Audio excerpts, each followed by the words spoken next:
politics and above religion, a moral authority exists known globally as the Ageless wisdom. It is the study of consciousness, the mystery of awareness, which cannot be measured, yet will not be denied. Stay tuned as we explore consciousness, the fundamental nature of reality. Welcome to the Ageless Wisdom Mystery School with Michael Benner. Hello, friends.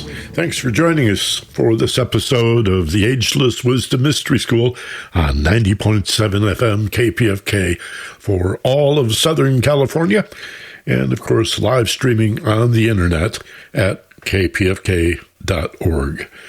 The Mystery School is a radio show heard every Tuesday afternoon at 1 o'clock about consciousness. There is an innate intelligence that is embedded in consciousness. There is also a set of exalted ethics or values that goes with developing so-called higher consciousness or expanded awareness.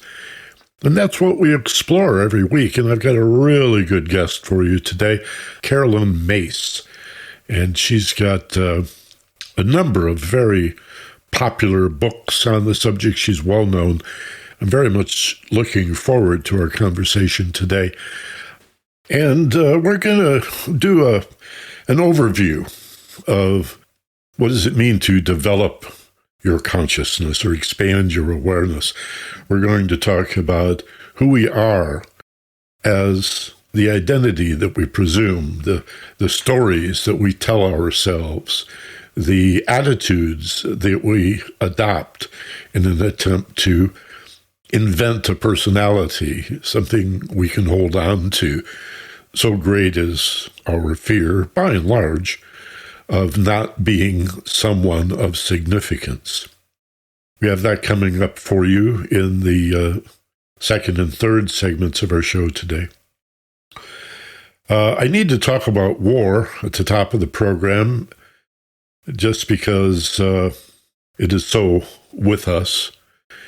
And if global warming hasn't awakened you to the peril that we share with every other person on the planet, if COVID didn't teach you the lesson that all of humanity and every corner of the earth is part of one body, and now we have a rogue nuclear power that's bent on a slaughter.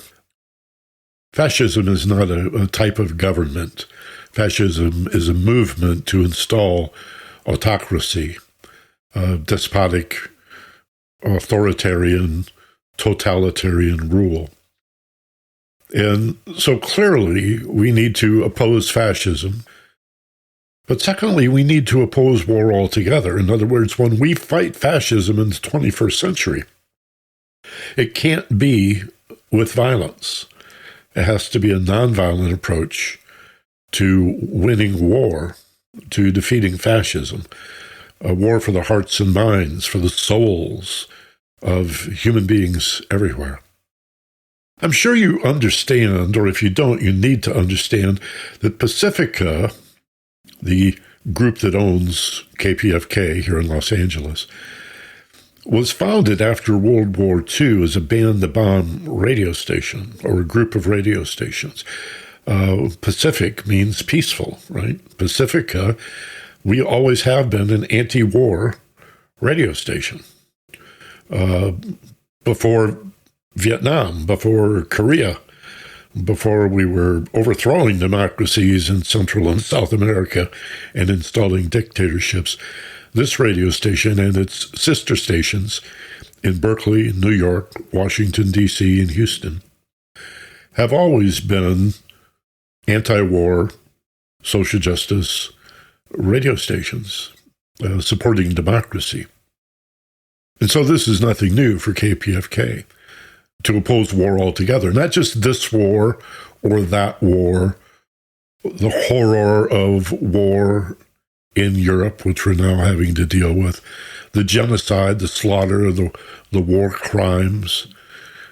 We have to remember that We saw this same thing in Iraq, the shock and awe of Rumsfeld, Cheney, and Bush going into Iraq.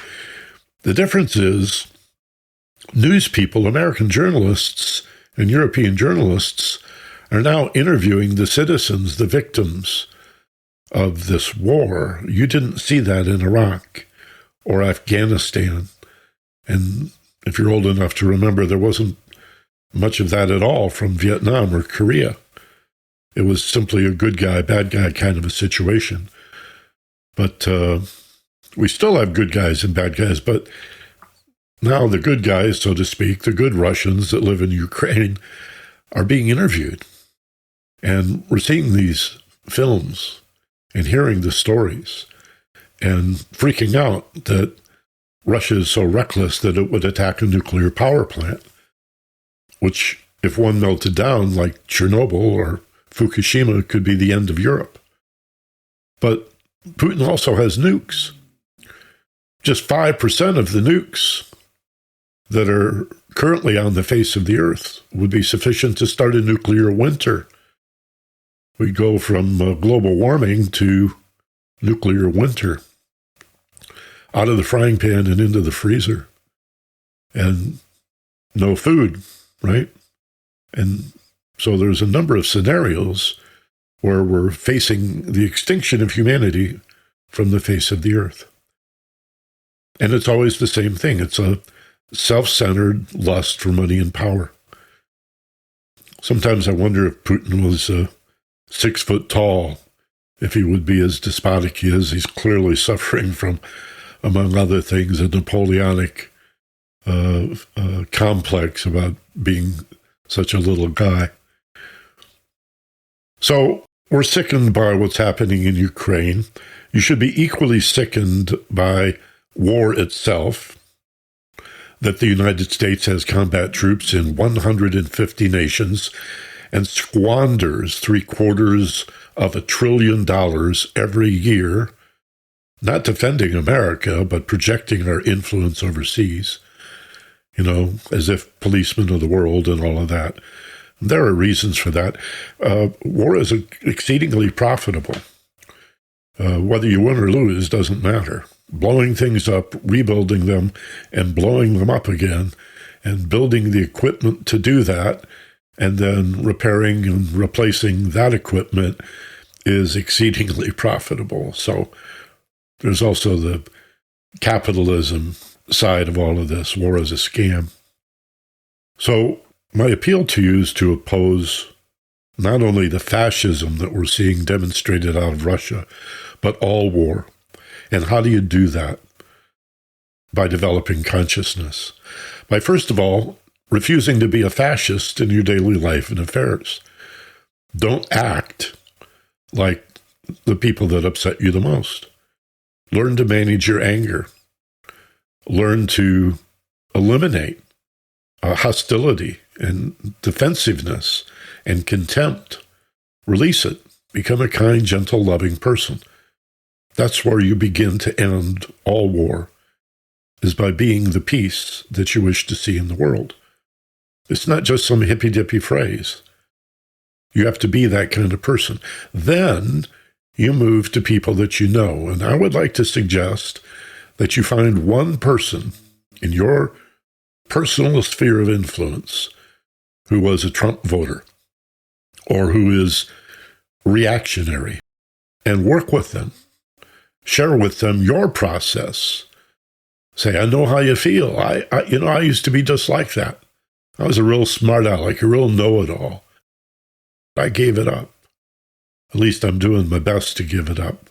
Who are you defending? Why do you believe it needs a defense?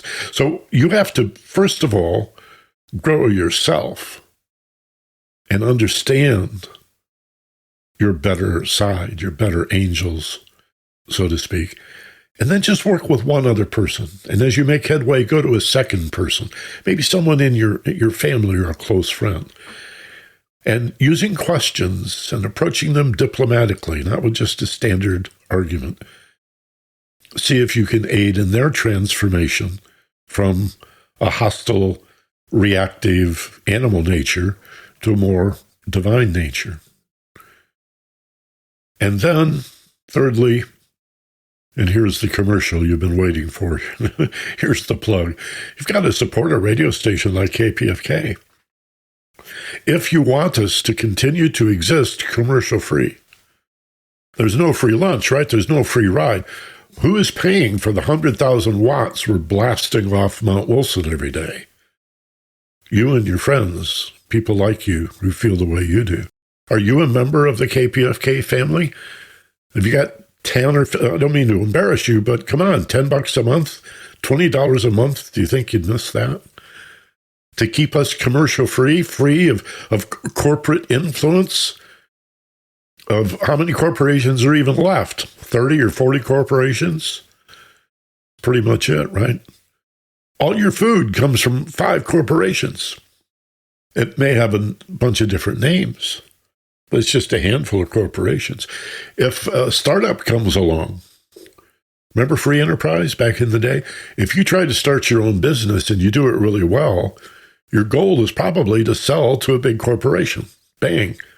There goes supply and demand. That can't work if a handful of corporations, some quasi-monopoly or cartel, controls the supply, right? Look at gas prices. What's that about? The Seven Sisters, energy companies, just a handful of them. We need your support. I need you to call right now, 818-985-5735, and make a pledge or a donation. There's some nice premiums you can ask about, or go online to kpfk.org/donate, or just kpfk.org and poke around.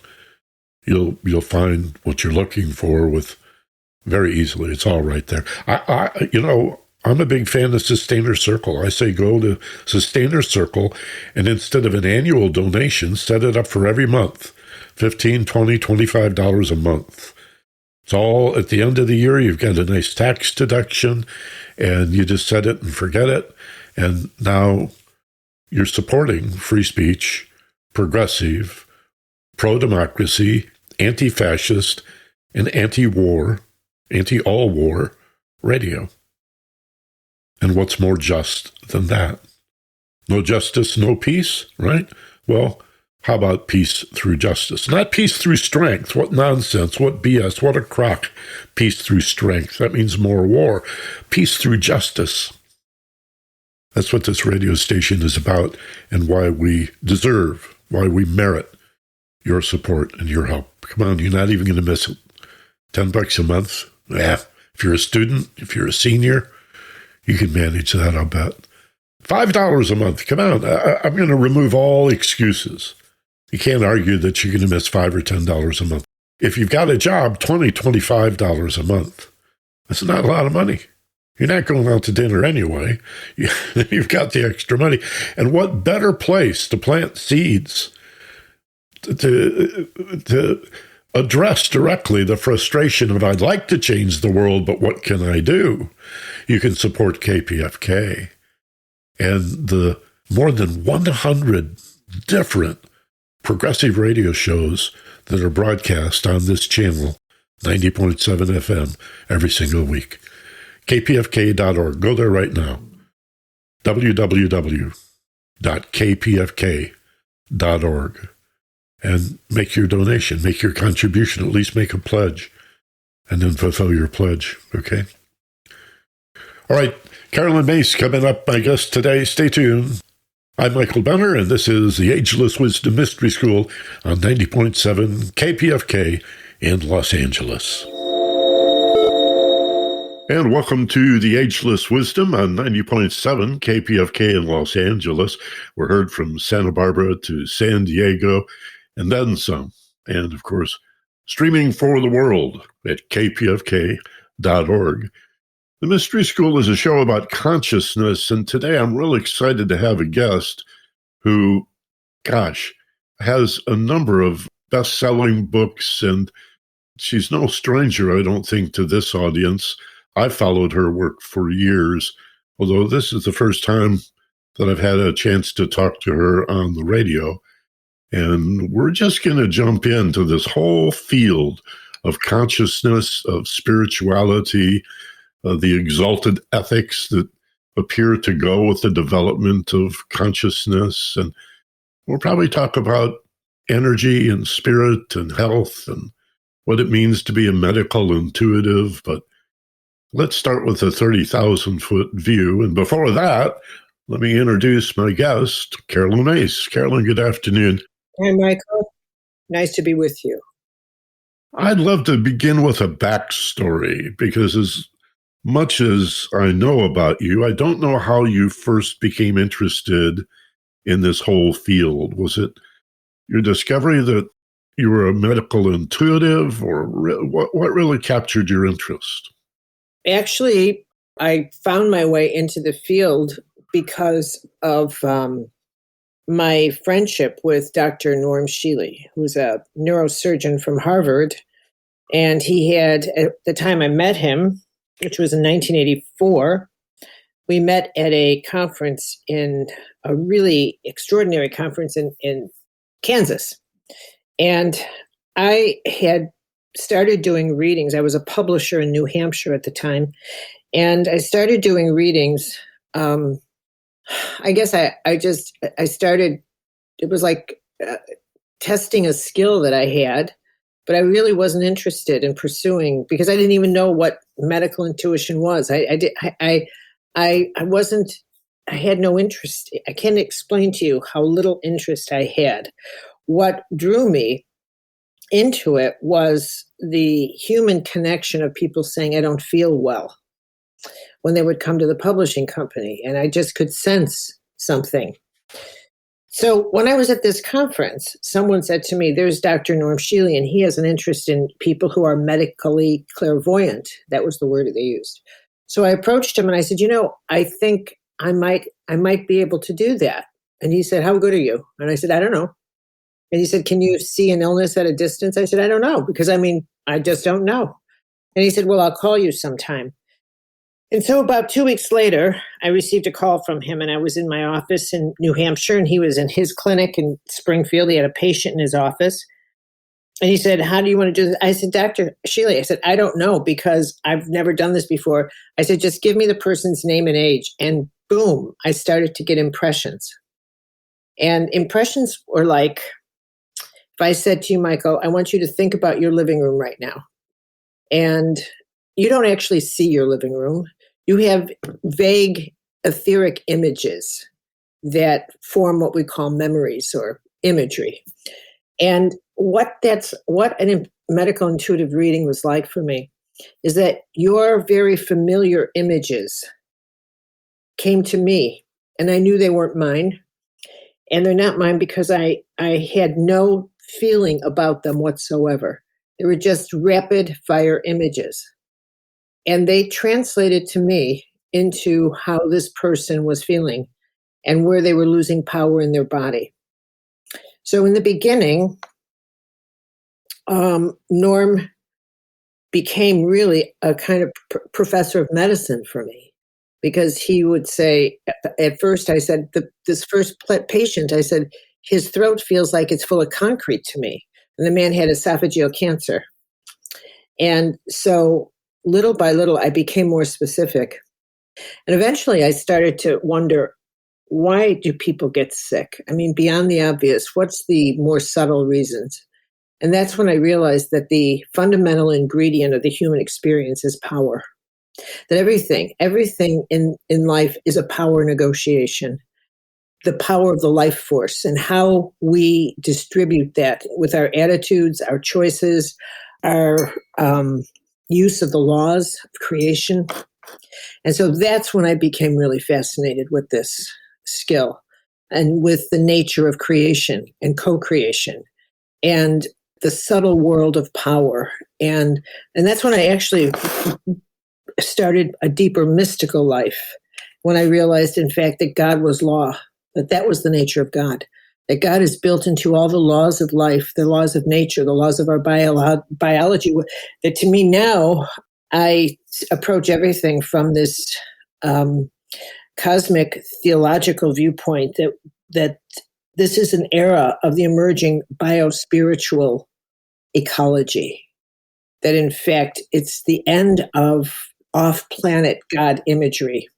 and the beginning of an ecology in which co-creation and the understanding of our power as agents of change and the power of choice, which is woven into what happens to our personal biology, what happens to our collective ecology, is really one and the same thing.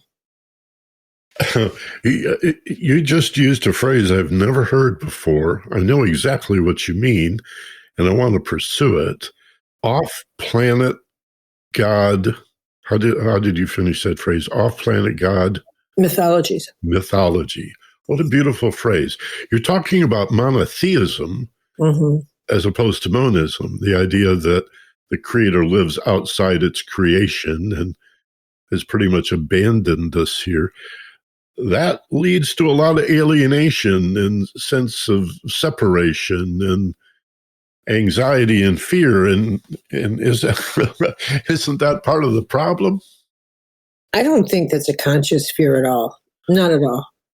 I mean, the idea that we've been abandoned by the creator. Nobody thinks that way. If they think, but that's what we're left with. That's what organized religion is saying, is that if you look in the ceiling of the Sistine Chapel, there he is reaching out from someplace else.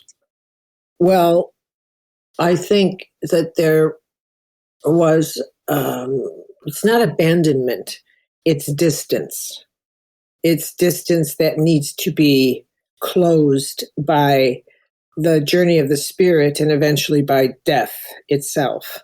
So that this off-planet God is unreachable while you are on the planet, except through abandoning the planet yourself. It's not God that abandons you, but if you look into theologies, it's that you must abandon many ways of the planet so that your spirit is what is released within you.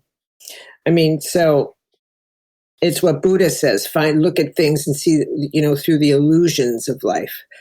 But if somebody were to understand life as this journey of power, the management of your power, that every choice you make, every attitude you have is really an execution of creation. It's an act of creation.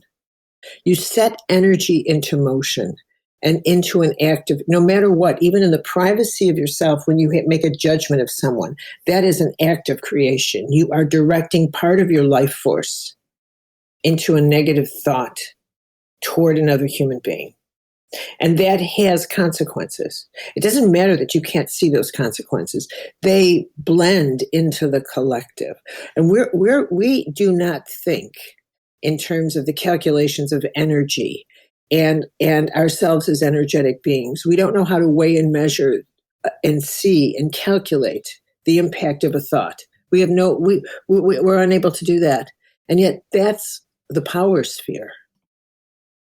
Well, whether God, the absolute, the creative force behind all things, is above and free of form or everywhere equally present, we are, by all accounts, extensions or fragments or in the image of, and I think that's what I'm hearing you say, that similarly, we have some fragment of this power to manifest and refine, to heal. We've had mystics and quantum scientists on this show all saying pretty much the same thing, that our attitude, our attention, our intention not only changes us, but changes what we perceive. How do you describe that? How do you speak I would about say that is absolutely accurate, but you have to take it a step further. If that's the case, then what does that say about how a person should recognize the nature of their power? That if in fact each of us is channeling an extraordinary amount of life force and power, how then should we treat this life force and power? It should really be seen as a sacred substance. And if so, how we use that substance has to be done with great discernment And how we direct our power has to be done with great discernment. And we have to recognize the truth of these great mystical teachings that say what is in one is in the whole. What you do to one person, you do to everybody. That in Buddha language, it's an illusion that you are an individual. You are part of a whole. You're a molecule. You're a grain of sand on a huge beach. And it is a mistake to think you're the ocean. And so we do not understand the substance of which we are made at all. And I think that's the whole crisis of the nature of the ego. It longs to be recognized and to be noted for being special, and it longs to separate from the whole. And nothing is more detrimental to your health than the cell tissue in your body that decides it wants to be different, and that's how it becomes a cancer cell. The harmony in your body is maintained when all the cells work as one healthy system. It's the rogue cells longing to be recognized that cause the trouble. But again, this information is not unfamiliar to me, but I love the way you choose your words and your particular take on things. That's so wonderfully well said. When you talk about power, Carolyn, let's break this down a little bit. Power, we often hear people talk about willpower, and then others say, no, imagination is more powerful than willpower. But of course, love is a power. Our emotional nature has extraordinary power. That may be the portal to spirituality, the emotional feeling nature. Spirit, of course, we think of as being very powerful. What do you mean when you use, in this context, the word power? I mean, everything. All of that, right? Yeah. Yeah. I mean, it's like from mist to ice and everything in between. Rain, everything. It's all the same thing. There's only one force, and it has a billion trillion manifestations, but it's only one. Yeah, I like the phrase, I don't know who gets credit for it, since there really is nothing new under the sun, but the idea that the universe only says yes, that like fertile ground, whatever seed you drop into it, it's gonna grow that seed if the conditions are right, whether it's something desirable or something you're trying to avoid. Mm-hmm.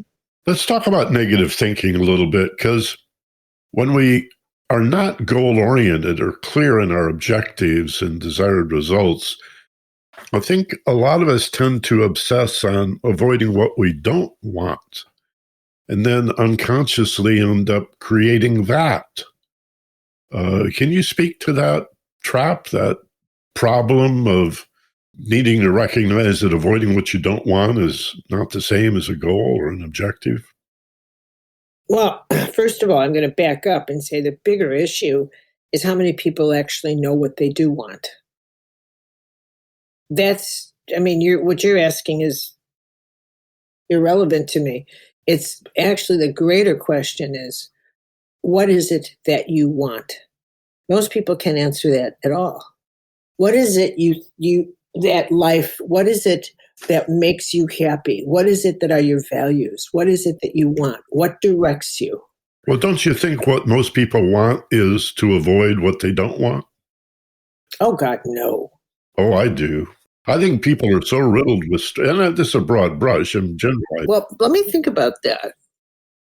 You know, we're so riddled with stress and anxiety and trying to avoid this and dodge that, that I think our attention is on the very thing we wish to avoid.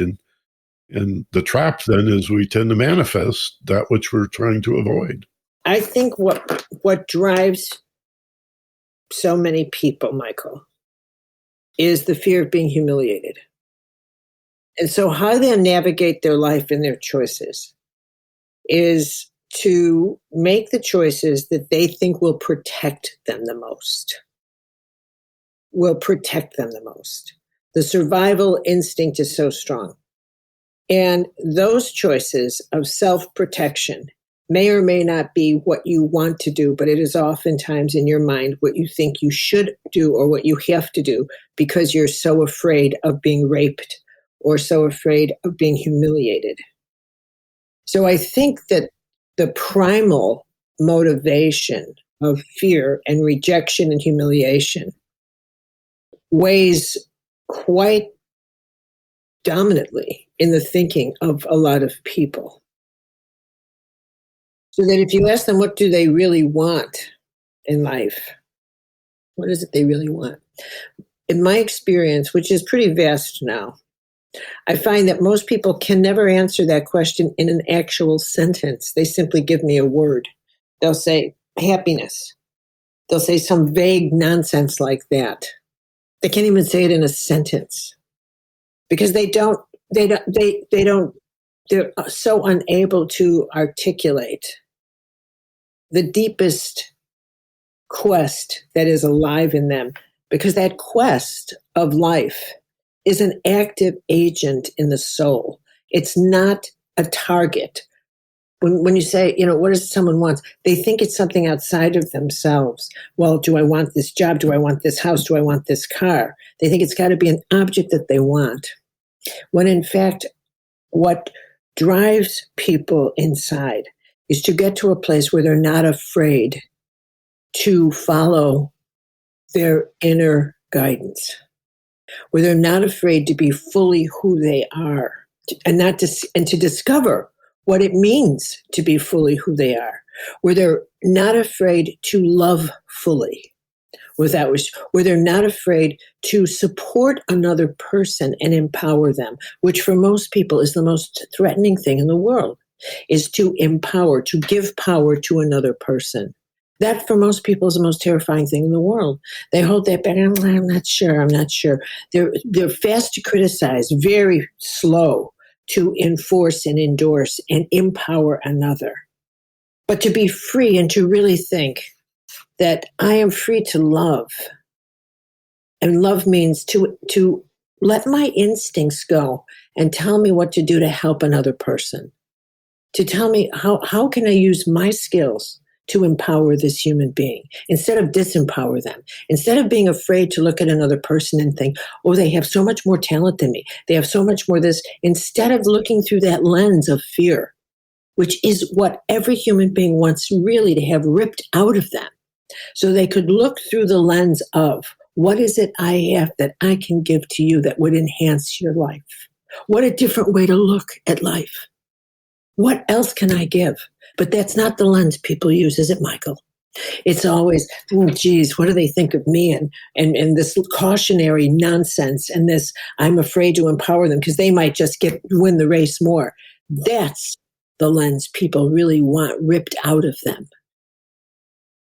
I agree with you for sure that the primary reason people don't have what they want is that they don't know what they want. And I think my sense of it is because they're so busy asking themselves, what should I do?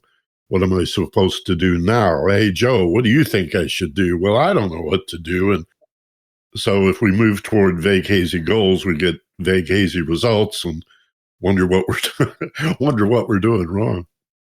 My guest is Carolyn Myss, and we're talking about the whole field of spirituality and mysticism, of identity. How about that? Who are you? What are you for? These are the big questions that need to be addressed. And we're going to take a short break and follow up on this very thread. You're listening to the Ageless Wisdom Mystery School on 90.7 FM, KPFK in Los Angeles. My guest in the Mystery School today on KPFK is Carolyn Myss. You know her books. She's a best-selling author, half a dozen really significant books. She also speaks and teaches online now due to COVID. And at the end of the show, we'll give Carolyn an opportunity to let you know how you can find out more about her. Carolyn, this area that we were focused on just before the break, the idea of shifting from being self-centered to wanting to be of service to other people, to help other people, to recognize that while we live in a world of apparently separated forms, and we feel alienated, and I used the word abandoned before, but just separated, that everything is distinct. And so, not surprisingly, we've created a you or me world. Shifting to a you and me world, or even better said, to set aside our concerns about the self. At a certain point, obviously, like the air mask allegory we always hear about, you got to put your air mask on before you can help other people in the airplane. But nevertheless, this idea of, well, I'll say it this way: I can't imagine more pleasure than giving something of value to someone else, even if it's just a few kind words or some patience or deep listening. It's so gratifying. What do you think it takes for us to realize that that's more important than selfishness or just being self-centered? Well, it's a journey for every person to make, Michael.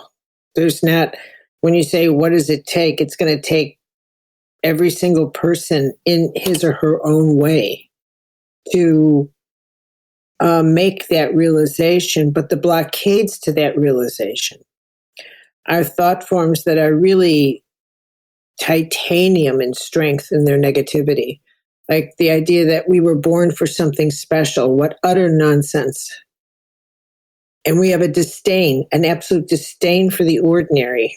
I mean, people name their kids things like sunshine, meditation, karma, because they can't bear to give them a name like Tommy, because it's just so ordinary. And somehow people think that by doing things that they consider extraordinary, other than ordinary, what they're actually trying to do is outwit the nature of change, because they don't want change to happen to them that is out of the ordinary in a negative way. They want that to happen to just ordinary people. But if you're extraordinary, you are above the law, because that's what extraordinary people think. They think they're above the laws, whether it's the laws of nature or the laws of a civil society. The idea of stepping outside of the whole means I am now above the law. That's why lawmakers don't follow laws. That's why they're always breaking the laws, because they think they don't have to. I make the laws so I can break the laws. That's why people who think they're extraordinary think they're privileged. I don't have to wait in line. I don't have to because I'm extraordinary. Only ordinary people do that. So it has all to do with laws, with the nature of privilege and the idea of, in order for me to be privileged, I have to seek out something special, because it gives me the power to not be ordinary and not be subject to what happens to ordinary people. And that's what people will say things when they get sick. I can't believe this happened to me. Why? Well, because I was doing all these extraordinary things and eating these extraordinary foods and doing these extraordinary rituals, and something ordinary happened to me. Imagine that. Imagine that. When I was a young man, I had a friend who, for the most part, I liked. He was very charming and affable, yet I knew there was something peculiar about him. Something was off. And one day we went to an event where we had to stand in line, and he could not tolerate. He had to leave. He had to leave and then come back. And I hit the books and tried to figure out what that was, and I realized he is a narcissist.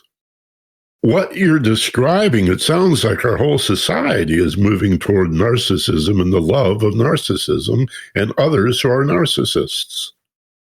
Well, what you've tapped on is something much bigger than can be explained simply. But I think that the inner self, which is a kind of a hybrid ego of our time, my mother and father didn't say, look, I have to talk to my inner self, see what I'm going to do here. I mean, that wouldn't have existed. But we have developed this hybrid inner self. That's kind of an inner transport system. It takes us down into our feelings, and then we can report up. And the inner self can speak more directly and more, quote, honestly than whatever other part of you does the speaking. So you get to say, I know I said this, but then I got it on the inner. And my inner said I really shouldn't do this. And then everyone says, oh, well, if it's from your inner self, it must be guidance of some kind of specialness. So you see, the inner self has established as this new kind of curious best friend that is the one that says, no, I need my space, right? Right. Yes, the inner self says I need my space. And it gets to speak up with this whole list of needs. Well, I need my space, and I need this, and I need this diet. And what else do I need? I can have anything I want because I am the inner self, right? This, to me, this whole evolution of this nonsensical inner self and the power that it's given people is, for me, actually a stage of development that we are meant to go through to discover exactly how powerful everything we do really is and everything we do really says. And we have to move through this stage of me, me, me. And, oh, you said the wrong word to me, and you have to explain that, a word, and how weak you are in that stage because you think you're so special in that stage. And I say to my students, I want you to do a book, and it's a rule book of what everyone needs to know who gets to know you, what all your needs are, what tone of voice you need to be spoken to, and what all the nonsense that you have in your head that you've contrived makes you special, how you need to eat, the temperature of your food, all the things you've come up with that you are absolutely convinced you have to have in order for you to be a healthy and whole and well-balanced person, because everybody has to drop everything to make sure you get all that. Make sure you write that book down and then see if you want to get to know you at the end of it, because I know I wouldn't. But this is how you are getting to know your own power. And at some point you have to retire that and recognize it's a big exercise in understanding the power of creation that runs through your veins, and that its greatest gift is not to compete with every other molecule in the universe, but rather that you become a channel of light on behalf of everybody. Now that's a huge step because you have to retire the narcissist, but narcissism is an essential stage of maturation. So the inner self that you're speaking of sarcastically is the ego nature, but it's a hybrid. It's a hybrid ego. Oh, okay. All right. It's a larger than life ego. But when we talk about intuition, yeah, there is a conscience close to the word conscious or consciousness, but conscience. Conscience is organic divinity. That's the nature of God in your blood and bones. It's organic. You were born with that mechanism working. It's that inner metronome of right, wrong, good, bad. That's how the spirit in you is built. It's got its own organic divine instincts. So conscience is just built into us. Higher, more conscious guidance is different. It's different. That's where you're actually asking to pursue deeper questions and for guidance. But conscience is engaged at that. This isn't right. This is right. You don't have to ask the universe anything. It's built. It's built in. And I'm convinced, by the way, and just as an aside, that one of the reasons there's so much depression, so much anxiety, so much self-loathing is like people have turned their metronome off of their conscience. And they think that whatever they want to do, because their inner self just wants to have at it, because they're unhappy, because they're entitled. I'm entitled to this. I've had a bad day. You're entitled to what? What do you think you're entitled to because you've had a bad day? But we have this idea in our society that if we've had a bad day, if we've suffered, then we're owed something. Then we're owed something. From whom, I don't know, but we're owed something. And we get to get away with all kinds of horrific behavior because we've suffered. And that gives us permission to pass it on to other people. I've had a bad day. I can come home and yell at you. And you have to sit back if you love me and say, well, oh, I didn't know you had a bad day. Go right ahead and yell at me. Instead of getting to a place. This may be oversimplifying things. I'm asking you. It seems to me this false self is mostly fear-based, if not exclusively fear-based, whereas the conscience, the higher self, the still small voice, the voice of the soul, whatever spirit in us, is much more love-based. Let me give you an example of what I'm talking about. There was a point in my life where I found myself on a particular occasion becoming very defensive, and I saw anger on the horizon approaching me rather quickly, and frustration, irritation. And I did something that I've learned to do increasingly, which is when I don't know what to say or do, I don't say or do anything. I sit down and take a breath and close my eyes and go inside. And what came up for me very clearly was, Michael, who are you defending and why do you think it needs a defense? And all of it fell away. And it's like, there's nothing I need to defend here. The self is not what's important. Understanding is what's important. I don't need to win or be right, or there's nothing about me that needs a defense. Understanding is what I'm really looking for, insight and understanding. So this struggle with the sense of self, I think, is really important in people's lives. Who am I really as an individual and as part of the whole that you were describing before? It is totally important. The struggle with the self. And you struggle with the self because you want to know, how do I use the power that is the self? What do I do with it? The decisions you make about what you decide the self is determine how the quality of choices you make in your life. And whether or not you revere the self as something profoundly sacred, or whether or not you decide that the self is comprised of all its bad days in earth school. And it's just this angry, out of control force filled with psychic free radicals that's just zooming around in the orbit. And you give it permission to do whatever it wants because it's angry, because it had a bad childhood. Instead of saying this self is this complex, phenomenal creature, this being that is an active agent of creation. And I have had numerous experiences, and it is my choice how I blend these experiences, how I extract the wisdom from the woe and use that sage wisdom as a guide in my life. These are choices we make. These are choices we make along the line.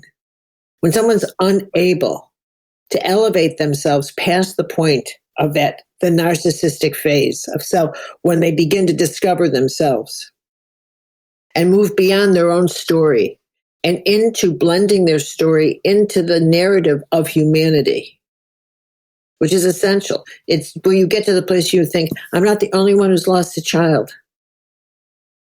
I'm not the only one who has suffered. If I live in the story that I'm the only one, it gives me permission to make some really awful choices. And that's it gives me permission to live in a way that puts me front and center, but it's not authentic and it will never be satisfying. The journey is to recognize I too have experienced a loss that defines the human journey, and it is hard, and it helps me relate to other people who have lost children and who have lost brothers and sons and husbands and daughters. Well, you're not talking about compassion, aren't you? I'm talking about whatever you want to name it. I'm talking about that larger sphere of embracing the human journey and seeing yourself as part of the human journey and not just your own. that your own story is one that is told 1,000,000 times and 1,000,000 ways, that millions of other people have lived similar journeys. Millions of other people have had marriages and billions of others and had children, and how many of our journeys are all identical. You know, it may be stretching the allegory, but what keeps coming to mind as I listen to you is the loyalty, I guess, is the word I'm looking for, the sense of belonging that we have as high school students. And, you know, we root for the football team, the basketball team, and the cheerleaders are out there and the band is playing. And the kids that live, 20 minutes down the road and go to another school are the enemy. And then you go to college or university and you meet some of those same kids and they become your friends, but now you're loyal to the university and it's the other university 300 miles away that becomes the enemy. And then we graduate and we become Americans. Now we're nationalists chanting USA, USA, number one. But the next leap to being a global citizen, or in the context you're discussing, to the exclusion of no thing, a member of the universe, the one thing spinning around. I guess that's where we're headed. The sooner we get there, the better. Michael, we're really at, I think, the greatest turning point in the history of civilization, and that's a mouthful of words there. But if you look at the factors that are coming together that have never, ever, ever been present in the human experience before, we have never, ever had weapons of mass destruction, much less the probability that they're actually going to be used. We have never had an ecological crisis facing the whole planet, climate change. We have never had the oceans shifting the borders of nations or continents as we are now facing. So we have ecological crisis, we have climate change, we have nuclear crisis, we're going to have massive refugee crises again. And on top of all of that, we have shifting patterns in our sexuality, shifting patterns in how the balance of power in every single expression of life is getting undone and redone anew. Every single thing, from how we understand sexuality to how we understand power, to power shifting to the east, power shifting to the west, to the breakdown of the United States, to the breakdown of the British Empire. I mean, absolutely the breakdown of Europe, the rise of this, every single notion of power. I never thought I would live to see the day that half this country thinks fascism is okay. And they don't even recognize what they're saying. They don't even get what they're saying. But it's the reshuffling of the balance of power. This is to be a global community nation, which the U.S. has the potential of being. It cannot abide by these same rules of racism that have divided it for so long. The underbelly of this nation is up for grabs. Every single thing is changing. And and in global pandemics. And at the same time, we've been wired into each other through an internet and an intranet. We are now united technologically, and the internet is actually a duplicate of how our internet works with each other. That one thought is really delivered at the speed of light into each person. That prayer works at the speed of light, that we have entered the age of light and light technology and light speed and the power of light. That is why coming to know yourself as a vessel of light power, as the power of light, requires that you understand how the laws of the universe work, the mystical laws and the physical laws. And then you brought up love. Love is not, the first great power we have is choice. First, you have to choose love. First, you have to understand how powerful choice is as a mechanism itself. That whatever you choose, you set in motion, cause and effect, action and reaction, the law of sensing, the law of constant motion. That to choose love is at the very beginning. People think they have to have an object to love it. They have no idea how to just experience love. To just experience that is the breath of God. Love is the word we give to what God feels like in the human experience. That's what the power of God feels like. That's what it feels like, which is why we're so judicious. I don't know if I should love you. I don't know how much. I better be careful, because we know if we let love go in its full force, it has the power to heal. It has the power to transform, because it is the power of God in our hands. Well, that's a perfect place to conclude. I don't want to use the word end, because, I think it's happening. I think part of the problem is media, whether it's mass media, news, or internet, social media, new media, doesn't really know how to report the story of the global transformation that's taking place. And it's slow, but it does have its quantum leaps. And it seems like those leaps often happen when it's darkest, just before the dawn. Yeah. So anyway, Carolyn, my goodness, it's a joy. I can't believe it's been so many years that it took me to get around to having you on this radio program, but I really appreciate your time. And May I add one thing? Is that okay? Yeah, sure. I have an online class coming up in April on love, light, and law, and teaching these powers of creation and how we use them and how we should see, how we can come to understand the power of choice. And I want people to see, to recognize how powerful they are. Far more than just at the ego level, but at the soul level, with the substance that they're actually made of, which is light and law and love. The 3 L's. Yep.